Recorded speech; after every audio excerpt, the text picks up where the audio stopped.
Hi, నమస్తే. ఏదైతే కొత్తగూడెం మున్సిపాలిటీలో వివిధ టెండర్లలో అనేక లోపాలు జరుగుతూ ఉన్నాయి. అంతేకాకుండా అభివృద్ధి గత 4.5 ఏళ్ల అభివృద్ధి అనేక లోపాలు కనబడతా ఉన్నాయి. పాలకవర్గం నిమ్ముకు నీరెత్తినట్లుగా వ్యవహరిస్తూ ఉన్నారు. అనేక వార్డులలో సమస్యలు ఉన్నాయని చెప్పి ప్రజలు మరి ఆ సమస్యలు పరిష్కరించమని చెప్పి అడుగుతూ ఉన్నారు.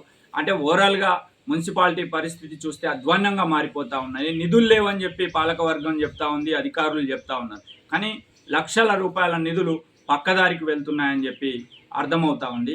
దీని మీద స్థానిక ఎమ్మెల్యే, మున్సిపాలిటీ పాలకవర్గం పనితీరు, అధికారుల పనితీరు, మున్సిపాలిటీ అభివృద్ధి మీద సమీక్షా సమావేశం తక్షణమే జరపాలని చెప్పి విజ్ఞప్తి చేస్తూ ఉన్నాం. ఏం జరుగుతూ ఉంది మున్సిపాలిటీలో అనేది పరిశీలించి ఒక పోస్ట్ మార్టం రిపోర్ట్ని తీసుకొని మరి మున్సిపాలిటీ అభివృద్ధికి స్థానిక ఎమ్మెల్యే కృషి చేయాలని చెప్పి విజ్ఞప్తి చేస్తూ ఉన్నాం.